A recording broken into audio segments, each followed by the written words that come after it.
Hello friends, this is BS academy classes presented by Sandeep. तो students, आज की class में हम सीबीएसई यूजीसी का एक क्वेश्चन पेपर हम और सॉल्व करेंगे।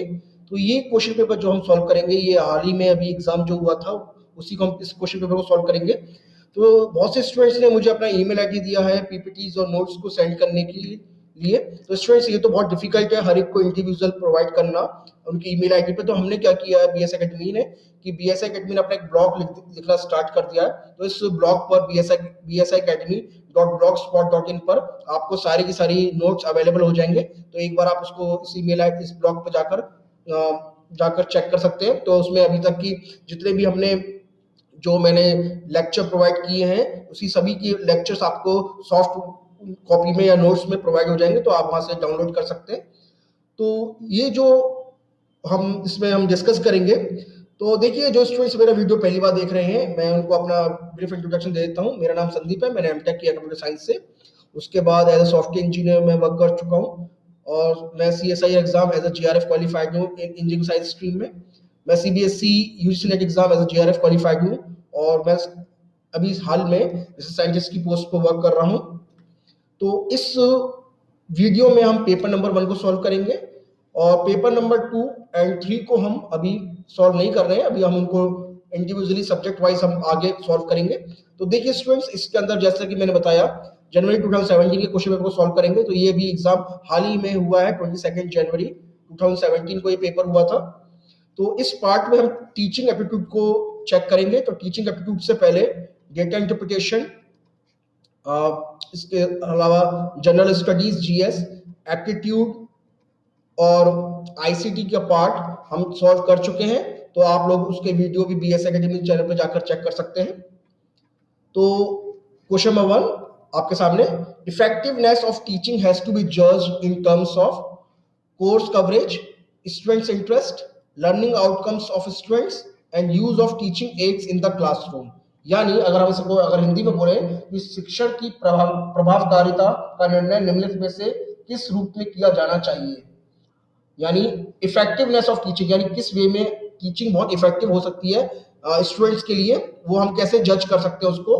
कोर्स कवरेज यानी विषय वस्तु के आधार पर, स्टूडेंट्स इंटरेस्ट छात्रों की रुचि के आधार पर, C option learning outcomes of students यानी छात्रों के परिणाम के आधार पर, या फिर use of teaching aids in the classroom, कक्षा में हम जो विभिन्न प्रकार के टीचिंग एड्स यूज करते हैं जैसे प्रोजेक्टर, स्मार्ट क्लास, उनके आधार पर। तो देखिए स्टूडेंट्स, इसके अंदर इफेक्टिवनेस ऑफ टीचिंग की बात की गई है। यानी टीचिंग का इफेक्टिवनेस यानी आउटकम जो होना चाहिए हमारा, वो बेस्ट टीचिंग के अंदर होना चाहिए, अंतर्गत आना चाहिए। बेस्ट टीचिंग आउटकम हमारा क्या होना चाहिए, बेस्ट टीचिंग के होना चाहिए। और बेस्ट टीचिंग कब प्रोवाइड होगी स्टूडेंट्स, बेस्ट टीचिंग तभी प्रोवाइड होगी जब स्टूडेंट्स उसको पूरा का पूरा कंप्लीट उसको ऑब्जर्व कर लेंगे, एब्जॉर्ब कर लेंगे पूरी चीजों को। तो स्टूडेंट्स के एक तरह से स्टूडेंट्स के ऊपर डिपेंड करता है ये। तो स्टूडेंट्स के अगर हम उनका परफॉर्मेंस अच्छा हो रहा है क्लास के अंदर, तो ये पता करता है कि उस पर्टिकुलर क्लास के अंदर, उस पर्टिकुलर क्लास में अच्छी परफॉर्मेंस हो रही है, तो स्टूडेंट्स की टीचिंग अच्छी हो रही है। तो ये जाहिर करता है कि learning outcomes of the students के ऊपर डिपेंड करता है इफेक्टिवनेस ऑफ टीचिंग। जाहिर सी बात है, टीचिंग का टीचर का मेन काम है टीच करना, और वो टीच किसको करता है, स्टूडेंट्स को। और स्टूडेंट्स का मेन, हम इसके अंदर परफॉर्मेंस के ऊपर ही कैटेगराइज कर सकते हैं, उनको बता सकते हैं कि टीचिंग कितने लेवल पर हम लेवल पर सुधार सके हैं। तो उसका ऑप्शन जो है C option is the correct answer. नहीं, learning outcomes of the students, learning outcomes of the students is the correct answer. यानी छात्रों के परिणाम के आधार पर हम उनको बता सकते हैं कि किस वे में हमने शिक्षण की प्रभावकारिता कितने लेवल पर आगे बढ़ी है। Question number 2, in which teaching method learner participation is made optimal and proactive. अब इसमें बात की गई है लर्नर पार्टिसिपेशन। लर्नर पार्टिसिपेशन का मतलब होता है जो जिसको किसी चीज को हम स्टूडेंट्स को, या फिर इसके अंदर टीचर भी हो सकता है लर्नर पार्टिसिपेशन, उसका जो रोल है वो एकदम प्रोएक्टिव और ऑप्टिमल हो। डिस्कशन मेथड, बस session method, brainstorming session method, या फिर प्रोजेक्ट मेथड। अगर इसको हिंदी में बोले जाए कि इसमें शिक्षार्थी की भागीदारी का, इनमें से का हम इसमें किसमें हम बता सकते हैं कि ज्यादा ऑप्टिमल और प्रोएक्टिव यूज हुआ है। एक तो है डिस्कशन मेथड यानी परिचर्चा की विधि पे, दूसरा है बस सेशन मेथड यानी वार्ता सत्र की विधि में, देन ब्रेनस्टॉर्मिंग सेशन मेथड विचार वेश सत्र की विधि में, और लास्ट है प्रोजेक्ट मेथड यानी परियोजना विधि में।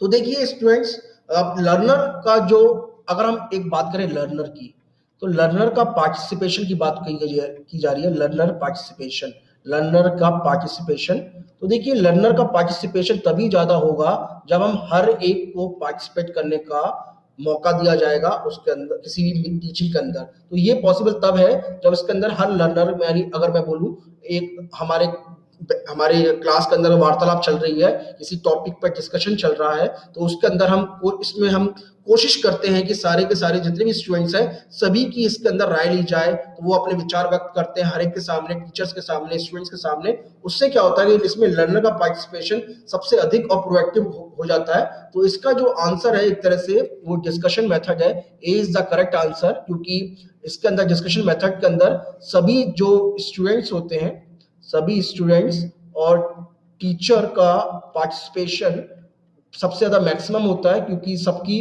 राय व्यक्त की जाती है, सबके विचार दिए जाते हैं, और उसकी इसमें हम आराम से समझ सकते हैं कि हमने ये जो लर्नर का पार्टिसिपेशन है एकदम एक्टिव हुआ है। तो इस केस में जो आंसर है discussion method is the correct answer. Next question, question number third, one of the most powerful factors affecting teaching effectiveness is related to the, यानी one of the most powerful factors affecting the teaching effectiveness is related to, यानी अगर बोले शैक्षणिक की प्रभावकारिता को प्रभावित करने वाला एक सर्वाधिक शक्तिशाली कारक किससे संबंधित है। ये अगर इसको हिंदी में हम ट्रांसलेट करें तो social system of the country, यानी देश की सामाजिक व्यवस्था के अंतर्गत। Second option, economic status of the society, समाज की आर्थिक स्थिति पर।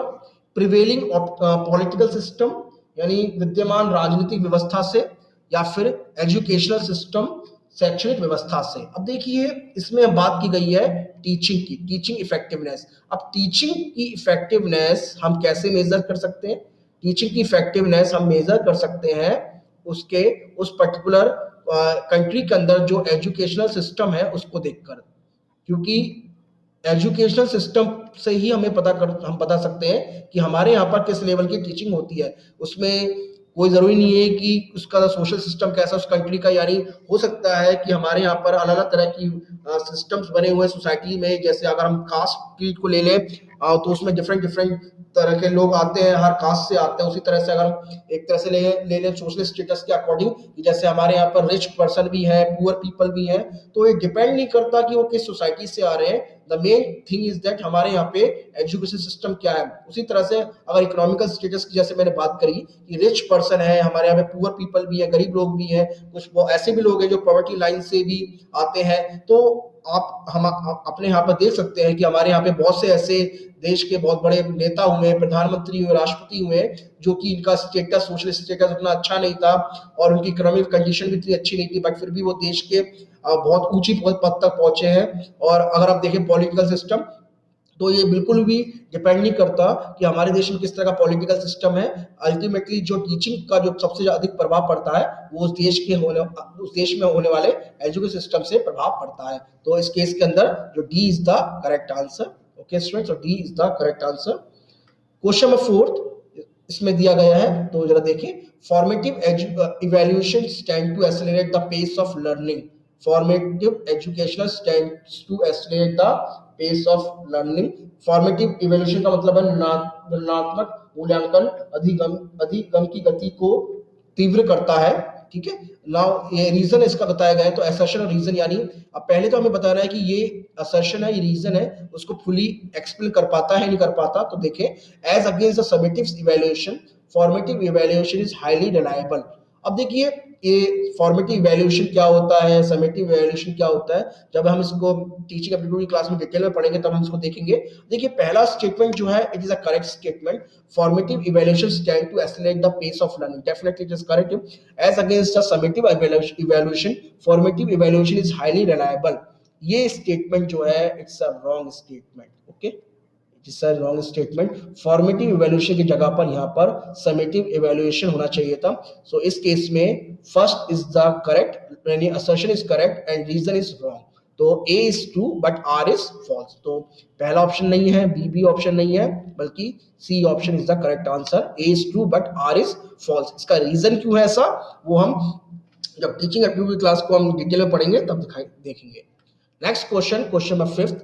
Which of the following set of statements represent acceptable proposition in respect of teaching learning relationship? यानी जो हमें यहाँ पे सेट्स दिए गए हैं, स्टेटमेंट दिए गए हैं, हम उनको बताना है कि टीचर लर्निंग रिलेशनशिप में ये कहाँ तक सही सिद्ध होते हैं. तो बताना है, जरा देखें. तो when students fail in a test, it is a teacher who fail. यानी अगर एक विद्यार्थी अपनी क्लास में फेल होता है या टेस्ट में फेल होता है, वो टीचर है जो फेल होता है, जो उसको पढ़ाता है. ये स्टेटमेंट बिल्कुल करेक्ट है. इट्स अ करेक्ट स्टेटमेंट, यानी ट्रू स्टेटमेंट. यानी एक विद्यार्थी अगर अपनी क्लास में फेल होता है, किसी टेस्ट में फेल होता है, तो जो विद्यार्थी को जिस टीचर ने पढ़ाया है अधिकतर, यानी एक तरह से ये माना जाता है कि वो टीचर फेल हुआ है, ना कि वो विद्यार्थी फेल हुआ है. ये एक तरह का फिलोसफिकल स्टेटमेंट है. Every teaching must aim at ensuring learning. यानी हमारी तरह से प्रत्येक शिक्षा का उद्देश्य जो है वह हमारी बताना है कि लर्निंग जो है, जो हम लर्निंग सीख रहे हैं, वो अच्छे एम से, मतलब एक तरह से हम उसको सीख रहे हैं. तो every teaching must aim at ensure learning, ये स्टेटमेंट भी एक तरह से ट्रू है. There can be teaching without learning taking place. यानी there can be teaching without learning taking place. यानी एक टीचिंग भी होती है जिसके अंदर कोई कुछ सीखता नहीं है. यानी ऐसे, और ये स्टेटमेंट उन लोगों के बारे में कहा गया है जो एक तरह से बैड टीचर है. क्योंकि टीचिंग से अगर किसी स्टूडेंट्स को इफेक्टिवनेस से वो लर्निंग नहीं सीख पा रहे हैं, तो वो टीचर एक तरह से बेकार है. तो ये स्टेटमेंट भी करेक्ट है, क्योंकि हमारे यहाँ पे स्कूल में, हमारे यहाँ के देश में ऐसे भी बहुत से टीचर हैं जिनकी वजह से कोई भी लर्निंग नहीं हो पाती. तो this statement is also correct. There can be no learning without teaching. There can be no learning without teaching. तो ये स्टेटमेंट जो है, it is a false statement. A teacher teaches but learn also. This statement is also correct. It is also correct. और real learning implies rote learning. rote learning से क्या समझते हैं? जैसे आपने देखा होगा बहुत से लोग याद करते रहते हैं, learn by heart. बहुत सी चीजों को learn by heart करते हैं, यानी एक तरह से उसे उस पूरी चीज को याद कर लेते हैं. तो समझ में नहीं आता, कॉन्सेप्ट से उनको कोई मतलब नहीं होता, बस उसको वो याद कर लेते हैं. तो this is a false statement, it's not a true study. तो एक तरह से ये first, second, third and fourth, fifth statement is a correct. तो fourth and sixth statement is wrong. तो कोड अगर देखें तो first, second, third and fifth statement. तो ए गलत है, ये वाला गलत है. B is the correct answer. First, second, third and fifth statement is the correct answer. Okay students, तो बाकी जो है वो रॉन्ग है. अब मैंने क्यों ऐसा बताया आप देख लीजिएगा रीजंस के अंदर. Next question, question number 6. Learning is a life long process. Learning जो है वो एक तरह की लाइफ लॉन्ग प्रोसेस है. ये स्टेटमेंट एकदम करेक्ट है. यानी एक जीवन के अंदर हमें लर्निंग की जो लाइफ प्रोसेस है, it is a continuous process, जो कि पूरी जिंदगी भर हमारे मरने तक चलती रहती है. यानी एक तरह से अगर बोला जाए कि आदमी जब मरता है तो भी एक चीज सीख के ही जाता है. तो it is a learning is a life long process. तो learning, and this is a assertion that this is true statement. This statement is a true. Learning to be useful must be linked with life processes. यानी अगर हम बोले कि जिंदगी की जो कुछ जो लाइफ लर्निंग है उसको हमें लिंक करना चाहिए लाइफ प्रोसेस के साथ, ये स्टेटमेंट भी ट्रू है. This statement is also true. But reason जो है ये इसको बता नहीं पा रहा कि ये ऐसा क्यों है कि learning is a life long process. तो both the statements are correct, but reason is not explaining why A is correct. So जो आपका स्टेटमेंट है, both A and R are true, but R is not the correct explanation. R is the correct explanation में ये statement गलत है. तो both A and R are true, but R is not the correct explanation of A. तो this statement B is the correct answer. B is the correct answer. जरा देखिएगा जो ऐसा मैंने बोला. Next question, question number 7. The purpose of value education is best served by focusing on cultural practice prevailing in the society, norms of conduct laid by the social group, या फिर concern for human values, और last chapter religious and moral practice and instructions. अगर बोला जाए कि हमारे यहाँ की जो शिक्षा का मूल उद्देश्य होता है, यहाँ की जो एजुकेशन को फोकस करना है, purpose of the value education. Value education से हमारा है मूल्य शिक्षा का मेन पर्पस क्या है? कल्चर प्रैक्टिस को देखा जाए समाज में जो हमारे यहाँ पे विभिन्न तरह की संस्कृति की प्रथा है उसको उसको फोकस करना, नहीं ऐसा नहीं है। Norms of conduct laid down by the social group, यानी हमारे यहाँ पे जो एक तरह से कुछ ऐसे फैक्टर्स को, मान्यता को बढ़ा दिया गया है, जिनको नॉर्म्स ऑफ कंडक्ट बता दिया गया है उसको बढ़ाना, ऐसा भी नहीं है, बल्कि ह्यूमन वैल्यूज को आगे बढ़ावा देना है। This statement C is the correct answer. तो purpose of the value education best survive focusing on concern for human values, यानी एक तरह से ह्यूमन वैल्यूज, यानी हमारे यहाँ पर जो मानव वैल्यूज है, मानव एक तरह से बोला जाए मानवीय मूल्य के प्रति जो हमारे यहाँ पे संवेदनशील है, उस आगे चीजों को आगे बढ़ाना है। तो C is the correct answer. Okay students, तो स्टूडेंट्स हमने इसमें इस टॉपिक के अंदर टीचिंग एप्टीट्यूड के क्वेश्चंस को काफी कुछ सॉल्व करने की पूरी कोशिश करी है। अगर फिर भी कोई डाउट रहता है तो you can mail me at my email ID sandeep216@gmail.com। Okay students, और आप हमारा जो जो ब्लॉग है bsacademy.blogspot.in, इस पे जाके आप हमारे लेक्चर्स को डाउनलोड कर सकते हैं। Okay students, so please subscribe our channel for more videos. Thank you.